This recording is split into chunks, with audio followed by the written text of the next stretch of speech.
Ecco a voi una mia idea per preparare la verza in modo semplice e stragoloso. Prendete una verza da 500 grammi e rimuovete il torsolo in questo modo. Mamma sta preparando il pranzo.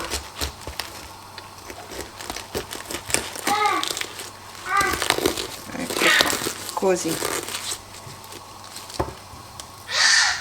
Ok, pentola con acqua che sobbolle, aggiungo un pizzichino di sale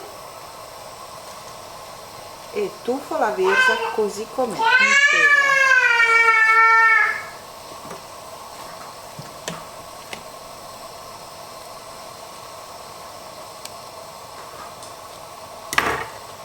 Copro, lascio cuocere circa 5 minuti, giusto il tempo di far ammorbidire poco a poco le foglie. Intanto che la verza cuoce, noi prendiamo una patata e la sbucciamo. Tagliamo la patata a fette sottili, ma non sottilissime. Vedete?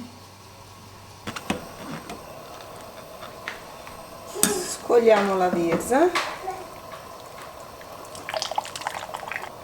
Le foglie sono diventate morbide e come potete vedere è facilissima da sfogliare. Proprio il centro che è piccolino lo lasciamo stare, ok? Questo lo lascio da parte. Le foglie più grandi che le ho messe da parte sul piatto e il centro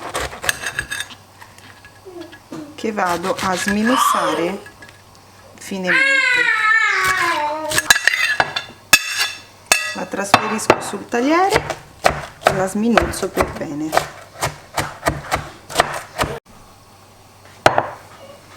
Trasferiamola in una ciotola, aggiungiamo un pizzico di sale, un po' di origano, mettiamo un filo d'olio nella nostra verza e mescoliamo.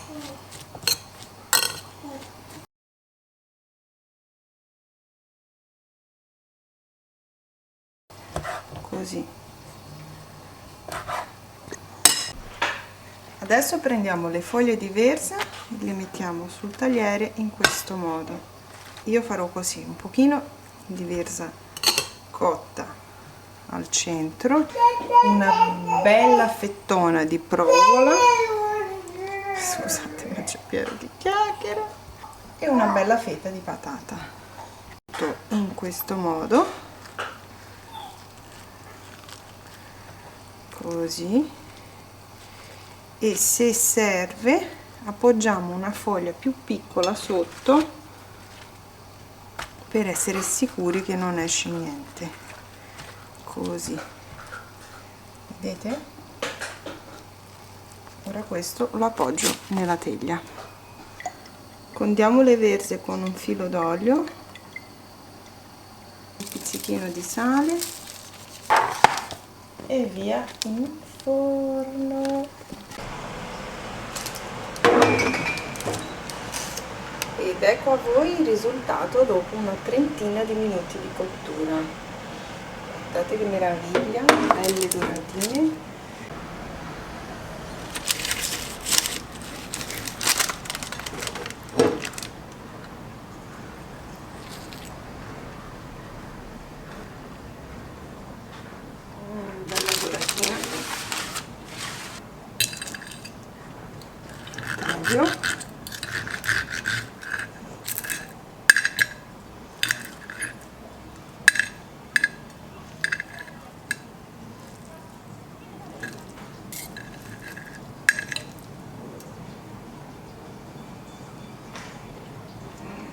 Che bontà, ragazzi.